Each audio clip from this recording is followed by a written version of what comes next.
முயலும் பச்சோந்தியும் ஆளுக்கு ஒரு திசையில் வேலை தேடி போனது. மாலை நேரம் இரண்டும் மரபொந்திற்கு வந்து சேர்ந்தது. பரமா, எனக்கு வேலை கிடைச்சிருச்சு அப்படின்னு சந்தோஷமாக குதிச்சுக்கிட்டே சொன்னது முயல். என்ன வேலை தெரியுமா? மண்ணை தோண்டி கிழங்கு கடலை போன்றவற்றை எடுக்கும் வேலை அப்படின்னு சொன்னது முயல். அப்படியா முத்து, எனக்கு அரசவையில் அதிகாரியாக வேலை கிடைச்சிருக்குன்னு பொய் சொல்லிச்சு பச்சோந்தி பரமன். உண்மையில் அது வேலை தேடி போகவே இல்லை.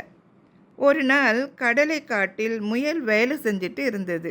அப்போது அங்கே வந்த குமுதன் குரங்கு, முத்து, உன்னோட நண்பன் பச்சோந்தியை மரத்தில் கட்டி வச்சிருக்காங்க, என்ன நடந்ததுன்னு தெரியல, நம்மளோட சிங்கராஜா அதுக்கு தண்டனை தரப்போறாராம்னு சொன்னது. அதை கேட்ட முயலுக்கு ஒரே அதிர்ச்சியாக இருந்தது. என்ன, என் நண்பன் பரமனை கட்டி வச்சிருக்காங்களா?